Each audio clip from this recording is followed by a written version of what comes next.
嘛今日点嘛，假如三个度呢，rectangle 度ရဲ့ဆွဲပုံဆွဲနည်းတွေကိုသင်ပေးမှာဖြစ်တယ်။အဲ့တော့မတို့ဒီမှာစာကယ်2ဆိုလို့ရှိရင်နဲ့စာကယ်ကိုဆွဲမယ်ဆိုလို့ရှိရင် type C စာကယ်ရဲ့ shortcut က C ဖြစ်တယ်။အဲ့အတွက်ကြောင့်မလို့မတို့ဒီကစာကယ်လေးကိုယူရင်လည်းရတယ်။ဒါမှမဟုတ်ရင်မတို့က shortcut ဖြစ်တဲ့ C ကိုနှိပ်လိုက်မယ် keyboard ကနေဒါဆိုရင်ခဲတယ်လေးကစဝိုင်းပုံလေးနဲ့ကြာလာလိမ့်မယ်။အဲ့တော့မှအမတို့ကစာကယ်ဆွဲမယ်ဆိုလို့ရှိရင်အမတို့ကကလစ်ချပြီးဆွဲသွားရင်ရတယ်ဒါပေမဲ့အနားရဲ့သူ့ရဲ့ radius ကိုအမတို့ပေးရမယ်အတိအကျနဲ့ဆွဲမယ်ပေါ့နော်အတိအကျနဲ့ဆွဲမယ်ဆိုလို့ရှိရင်အမတို့ကအနားကိုအရင်ဆုံးပေးရမယ်အဲ့အတွက်ကြောင့်မို့အနားကအရင်ဆုံးဒီညာဘက်တောင်လေးမှာရှိတယ်ညာဘက်အောက်ဆောင်တုံးထောင်ဆုံးမှာအမတို့ size ကိုပြီးပြပေးတယ်အနားကသူ့ရဲ့ depth for အနားက24နာရှိတယ်အဲ့ဒါကိုအမတို့က24နာနဲ့ဆွဲမယ်ဆိုလို့ရှိရင်เนาะအမတို့ enter ခောက်ပြီးတော့ဆွဲလိုက်လို့ရပြီနော်အကယ်၍အမားတို့ကမဟုတ်ဘူး26နားနဲ့ဆွဲကျင်တာဆိုလို့ရှိရင်လည်း26လို့ရိုက်ထည့်လိုက်ပြီးဆိုလို့ရှိရင် enter လို့ခောက်ပြီးလိုက်ဒါဆို26 size ဖြစ်သွားပြီနော် pointer လေးက26 size ဖြစ်သွားလိမ့်မယ်အဲ့ဆိုလို့ရှိရင်အမားတို့က radius နဲ့စဆွဲတော့မယ်ဆိုတဲ့အတွက်ကြောင့်မလို့ click pointer ကို left click ကို click တစ်ချက်ချလိုက်မယ်ဒါဆိုလို့ရှိရင်အမားတို့ဒီလိုလေးဖြစ်သွားပြီဒီလို circle လေးကိုpointer ကလေးတစ်ချက်ချလိုက်တာနဲ့ကိုလိုချင်တဲ့ radius ကိုတိုင်းတာနဲ့ဆွဲလို့ရသွားတယ်။အဲ့အတွက်ကြောင့်ဒီ command box ကိုတစ်ချက်ပြန်ကြည့်လိုက်မယ်။အမတို့ left ကို click မနှိပ်သေးဘူး။ click အလယ်မှာ second first point ကို click တစ်ချက်ချပြီးတော့အမတို့ left ကိုလွှတ်ထားလိုက်မယ်။လွှတ်ထားလိုက်ပြီးတဲ့အခါမှာ mouse ကိုလွှတ်ထားလိုက်ပြီးတော့ radius ကိုကြည့်တဲ့အခါမှာအမတို့က9ပေဆိုလို့ရှိရင်9ပေလို့ရိုက်ထည့်လိုက်မယ်။9ပေ enter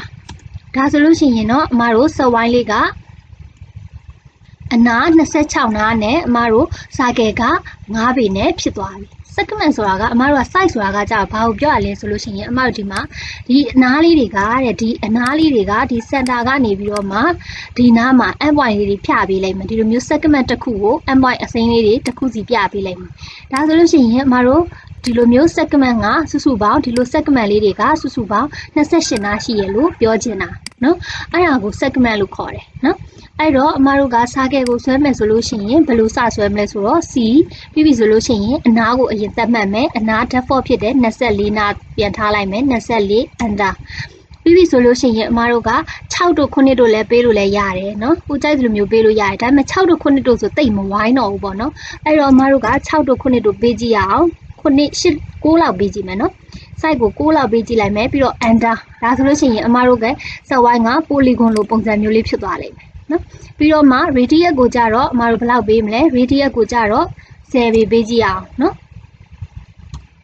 10ပေ enter ဒါဆိုရှင်ရင်အမတို့ရဲ့ set wine လေးကဒီလိုလေးဖြစ်သွားလိမ့်မယ်ဒါပေမဲ့သူက set wine ပဲဒါကတော့ set wine ပဲဒါပေမဲ့စာကယ် command နဲ့ဆွဲထားတာဒါပေမဲ့အနားက6နားဆိုတဲ့အတွက်ဒီလိုဖြစ်နေတာနော်polygon လို့ဖြစ်နေတာအဲ့ဆိုလို့ရှိရင်အမတို့ကစာကယ်ကိုစီလို့ပြန်ရိုက်ထည့်မယ်အနားကို6နာမထားဘူး24နာကိုပြန်ထားပေးမယ်နော်ငကိုမူလတိုင်းပြန်ထားပေးမယ်24နာကိုပြီးတဲ့ခါကျတော့မှ enter ခောက်လိုက်မယ်ပြီးပြီဆိုလို့ရှိရင်အမ24 size ဖြစ်သွားပြီဆိုတဲ့အခါကျတော့မှအမ radius ကိုသတ်မှတ်ပေးမယ် radius က3ပေ enter ဒါဆိုလို့ရှိရင် radius 3ပေနဲ့အမတို့စာကယ်ကိုအနား24နာနဲ့ကိုဆွဲသွားမယ်နော်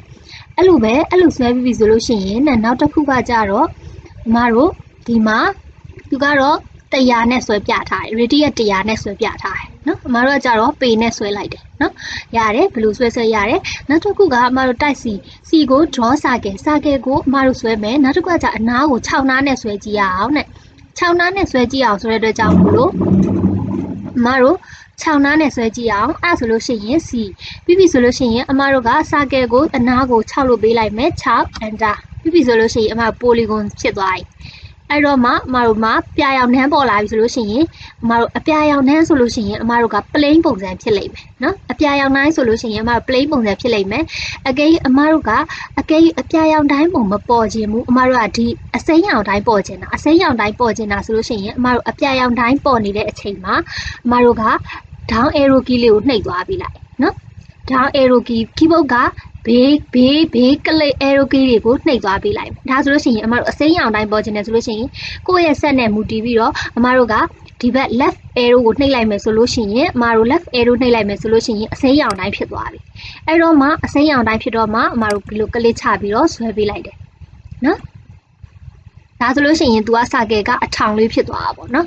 အဲ့လိုမျိုးဆွဲလို့လည်းရတယ်နော်ဒါကြတော့ radius 6နဲ့ဆွဲထားတာနောက်တစ်ခါအမတို့ကစာကယ်ကိုပြန်ဆွဲမယ် အဲ့အတွက်ကြောင့်စာကဲကိုစီပြီးပြီဆိုလို့ရှိရင်အနားကို24ပြန်ထားမယ်24 under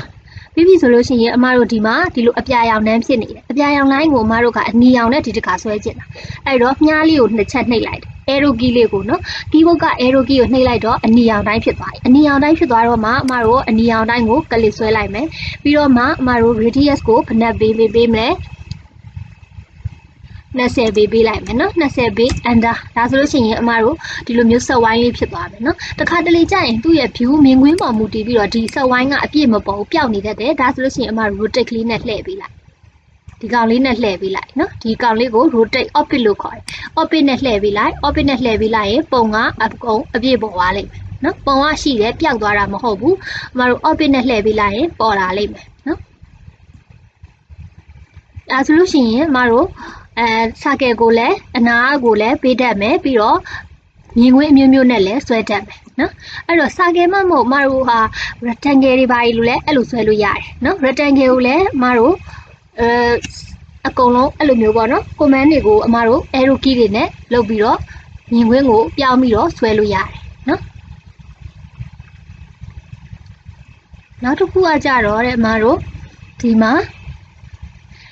စာကဲကိုတဲ့ space bar မပုတ်ခင်မှာပြန်ပြီးတော့ပြင်လို့လည်းရတယ်တဲ့ဆိုတဲ့အတွက်ကြောင့်မို့လို့အမတို့စာကဲကို space bar မပုတ်ခင်ကိုပြန်ပြင်လို့ရတယ်ဒါဆိုလို့ရှိရင်အမတို့စာကဲတစ်ခုဆွဲလိုက်မယ်အနာကတော့24နာပြင်မနေတော့ဘူးအနာ24နာကိုမပြင်တော့ဘူးဒီတစ်ခါကလေးချလိုက်တော့မယ်ကလေးချလိုက်ပြီးတော့မှအမတို့ radius မှာ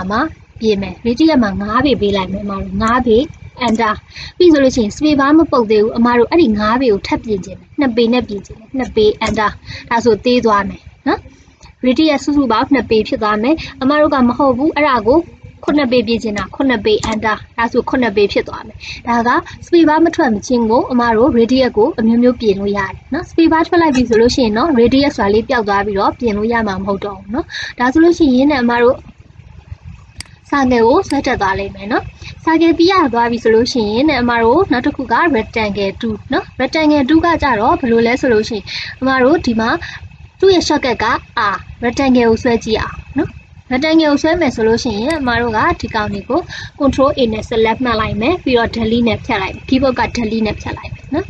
နောက်တစ်ခုက rectangle 2ကကြတော့ဒီကောင်လေးကိုယူတယ် R လို့ရိုက်ထည့်ရင်ရတယ်ပြီးဆိုလို့ရှိရင်အမတို့က first point ကို click ချမယ်ပြီးပြီဆိုလို့ရှိရင် second point ကို click ချမယ်ပြီးဆိုလို့ရှိရင် enter ခောက်လိုက်မယ်ဒါဆိုလို့ရှိရင်လည်းအမတို့ကဒါက rectangle ကိုfirst point ကလေး second point ကလေးနဲ့ဆွဲသွားတာ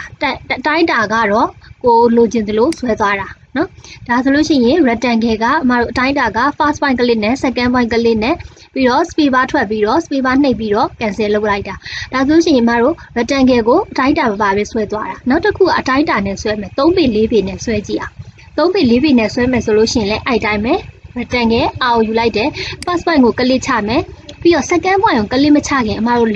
mouse ကိုလွှတ်ထားလိုက်မယ် mouse ကိုလွှတ်ထားပြီးတော့အမတို့သွားခြင်းတဲ့ဘက် direction ကိုပြထားလိုက်မယ်ဒီဘက်သွားခြင်းလားဒီဘက်သွားခြင်းလားဒီဘက်ကို direction ပြထားလိုက်မယ် direction ပြထားပြီးတော့ဒီမှာ dimension ဆိုတာလေးကိုပေါ်နေလိမ့်မယ် dimension ဆိုတာပေါ်နေပြီဆိုလို့ရှိရင်အမတို့ကဒီမှာဒီဘက်ကိုအရှည်ဆွဲကျင်တာအရှည်လေးဆွဲကျင်တာဒီလိုအရှည်လေးဆွဲကျင်တာဆိုလို့ရှိရင် dimension ကဒီမှာ6ပေရဲ့အရှေ့က x က6ပေအနောက်က y က50ပေဒါဆိုလို့ရှိရင်ဒီကောင်က y ဖြစ်မယ်50က y ဖြစ်မှာပေါ့အဲ့တော့6ပေနဲ့50ပေဆိုတဲ့အတွက်များတာကိုအမတို့ကအနောက်ထားပေးမယ်နဲတာကိုအရှေ့ထားပေးမယ်အဲ့တော့အမတို့ဆွဲမှာက2ပေ10ပေထဲဆွဲမယ်နော်2ပေ40ပေဆွဲမယ်40ပေဆွဲမယ်2ပေ40ပေဆွဲလိုက်မယ် enterဒါဆိုလို့ရှိရင်အမတို့ကဒီဘက်က2ပေဖြစ်မယ်ဒီဘက်က40ပေဖြစ်မယ်နော်အဲ့လိုမျိုးဆွဲလို့ရတယ်အကယ်အမတို့ကအဲ့လိုမဟုတ်ဘူးဒီဘက်ကိုအရှည်ဆွဲချင်တာဒီဘက်ကိုအရှည်ဆွဲချင်တာဆိုလို့ရှိရင်သူ့ရဲ့ dimension ကိုလက်ကို free လွှတ်ထားလိုက်မယ်ပြီးတဲ့အခါကျ dimension မှာသွားကြည့်မယ်59ပေရဲ့3ပေရဲ့ဆိုတာများတာကအရှေ့မှာဆိုတဲ့အတွက်ကြောင့်မလို့အမတို့များတာကိုအရှေ့ထားမယ်အဲ့တော့အမတို့များတာဖြစ်တဲ့40ပေကောမှာပြီးတဲ့အခါကျတော့မှနဲတာက2ပေကိုအနောက်ထားလိုက်မယ်2ပေ enterဒါဆိုလို့ရှိရင်တော့အမတို့ဒီမှာ rectangle ကိုအဲ့လိုမျိုးအတိုင်းတာတွေကိုကြည့်ပြီးတော့ဆွဲသွားလို့ရတယ်เนาะသူကတော့သူ့ကိုပုံစံကိုကြည့်ပြီးတော့ဆွဲသွားလို့ရတယ်ဒီမှာဆိုလို့ရှိရင်ဒီလိုပုံလို့ခြင်းနဲ့ဆိုကိုယ့်ရဲ့လက်က free လေးကိုငကိုမူလပုံကိုထားလိုက်ပေါ့အကယ်၍မဟုတ်ဘူးကွာမြင်ကွင်းအတိုင်းပဲဆွဲချင်တာဆိုလို့ရှိရင်လည်း first click and second click ကို click ပေးလိုက်လို့ရတယ် first ကလေးရန် second point ကလေးကိုကကြတော့အတိုင်းတာကမတိကျအတိကျအတိုင်းတာအတိကျလိုချင်တဲ့ဆိုလို့ရှိရင်အမတို့ rectangle တွေကိုအတိုင်းတာအတိကျလေးနဲ့ဆွဲလို့ရတယ်ဒီဟာဆိုလို့ရှိရင်ဒီဘက်ကိုအရှည်လိုချင်တာကိုအမတို့က50ပေကော6ပေဆိုတော့များတာကအရှည်ရောက်တယ်များတာအရှည်ရောက်နေတာကိုအမတို့ကများတာကိုအနောက်ပို့ကြည့်လိုက်ရင်ဘယ်လိုဖြစ်သွားမလဲပေါ့နော်အဲ့တော့2ပေကော40ပေကိုများတာကိုအနောက်ပို့ကြည့်လိုက်40ပေ enterဒါဆို तू ကဟိုဘက်ကို direction ပြသွားတယ်အမတို့ပြတဲ့ direction တိုင်းမဟုတ်တော့ဘူးเนาะအဲ့တော့ direction တွေကိုလည်းမှန်အောင်ဆွဲတတ်ဖို့လိုတယ်အဲ့တော့အမတို့ကအရင်ဦးဆုံး rectangle ဆွဲမယ်ဆိုလို့ရှိရင်တည်ထားမှာကကလစ်ချလိုက်မယ်ပြီးပြီဆိုလို့ရှိရင် dimension ကိုသတ်မှတ်ပေးမယ် dimension ကို2ပေပတ်လည်ဆွဲခြင်းနဲ့ဆိုလို့ရှိရင်2ပေ 2ပေပေါ့ပြီးပြီဆိုလို့ရှိရင် enter ကလစ်ချကြမလို့တော့ဘူး dimension ကကလစ်တစ်ချက်ချပြီးတာနဲ့ dimension ရိုက်ပြီးရင်လက်လွှတ်လိုက်လို့ရတယ်เนาะလက်ကို flip တစ်ချက်ထပ်ချကြမလို့เนาะနောက်တစ်ခုကကြတော့တဲ့အမတို့ဒီမှာ3ပေဆို3ပေ4ပေဆို4ပေပေါ့အဲ့လိုမျိုးဆွဲလို့ရတယ်နော်ပြီးတော့တဲ့ can renew သူလက်စခဲ့အတိုင်းပဲနော်သူလက်စခဲ့အတိုင်းပဲတဲ့အမတို့ဒီမှာ last 2ကိုစပေပါကိုမထွက်မချင်းကိုအမတို့ပြင်လို့ရတယ်စပေပါမထွက်မချင်းကိုပြင်လို့ရတယ်ဒါဆိုလို့ရှိရင်အမတို့ကဒီမှာသူ့ကို2ပေ2ပေရိုက်လိုက်မယ်ပေါ့ဥပမာ2ပေ2ပေရိုက်လိုက်မယ် enter ပြီးပြီဆိုရှင်အမတို့စပေပါနဲ့ mouse ကိုမထိသေးဘူး mouse ကိုမထိသေးပဲနဲ့ dimension ဆိုတာပေါ်နေတဲ့ရွေးကအမတို့ပြင်လို့ရနေတယ်နော်2ပေ2ပေကိုအမတို့က30ပေ3ပေ4ပေ4ပေပြင်ခြင်းတယ်ပေါ့4ပေ4ပေပြင်လိုက်မယ်4ပေ4ပေ enter ဒါဆိုလို့ရှိရင်အမတို့ rectangle ကကြီးသွားမယ်ဟုတ်ပြီနော်အဲ့လိုပဲအမတို့ကမဟုတ်ဘူးအဲ့ဒါ4ပေမဟုတ်ဘူးအမတို့က40ပေပေါ့40ပေ40ပေပြင်ချင်တာအဲ့ဆိုလို့ရှိရင်လည်းရတယ်40ပေ40ပေ enter ပြင်လိုက်မယ်ဒါဆိုလို့ရှိရင်အမတို့ရဲ့ rectangle ကစိုက်ကြီးဖြစ်သွားမယ်เนาะ40ပေဆိုလို့ရှိရင်လည်း40ပေဖြစ်မယ်2ပေအဲ့ဒါဟိုမှာအမတို့ကထပ်ပြီးတော့ comment မထွက်သေးဘူးပြင်ကျင်တယ်ဆိုလို့ရှိရင်လည်းရသေးတယ်2ပေ2ပေ enter ပြန်ပြင်လို့ရတယ်เนาะ space bar မထွက်မချင်းကိုအမတို့ပြင်လို့ရမယ် space bar နဲ့ထွက်လိုက်ပြီဆိုလို့ရှိရင်တော့အမတို့ကပြင်လို့မရတော့ဘူးเนาะ measurement ဆိုပြီးတော့ပြောင်းသွားလိုက်မယ်ဒီမှာပြင်လို့မရတော့ဘူးเนาะအဲ့တော့ rectangle လေးရသွားမယ်နောက်တစ်ခုကမှ rotate rectangle 2 rotate rectangle 2ဆိုတာကကြတော့တဲ့ဘာလဲဆိုလို့ရှိရင်အမတို့က first point ကိုကလစ်မယ်ပြီးတော့ second point ကိုကလစ်မယ်သူကကြတော့ rectangle တွေကို rotate ပုံစံမျိုးဆွဲလို့ရတယ်နော်ဆိုအမတို့ညှားနဲ့ဆွဲသလိုပဲအမတို့ဆွဲလို့ရတယ် rotate rectangle 2ကကြတော့အဲ့တော့ rotate rectangle 2က3 corner ကိုကလစ်ပေးရတယ်နော်အဲ့တော့အမတို့ကလစ်တစ်ချက်ချလိုက်မယ်ပြီးပြီဆိုလို့ရှိရင်အမတို့ first corner ကိုကလစ်ပေးမယ်ပြီးပြီဆိုလို့ရှိရင် second corner ကိုကလစ်ပေးမယ်ပြီးပြီဆိုလို့ရှိရင်အမတို့ကအပေါ်ကိုသွားချင်တာမလားအပေါ်ကိုသွားချင်တာဆိုအပေါ်ကိုဒီဘက်ကိုသွားချင်တာဆိုဒီဘက်ကို rotate rectangle ကိုဆွဲချင်တာပေါ့ဒီမှာဆိုလို့ရှိရင် angle ကဘယ်လောက်ဖြစ်မလဲ30ဆိုလို့ရှိရင်30ပေါ့ဒီမှာ angle က36ဒါဆိုလို့ရှိရင်အမတို့က pointer လေးတင်ပြီးတော့ rotate rectangle ကိုဆွဲသွားလို့ရတယ်နော် rotate rectangle ကကြတော့အမတို့ rotate လှည့်စရာမလိုဘူး rectangle ကိုတစ်ခါတည်း rotate လှည့်ပြီးသားကိုဆွဲသွားတာကိုပြောတာဒီမှာဆိုလို့ရှိရင် angle 45ဒါမှမဟုတ်ရင်အမတို့ angle 40 angle 30ပေါ့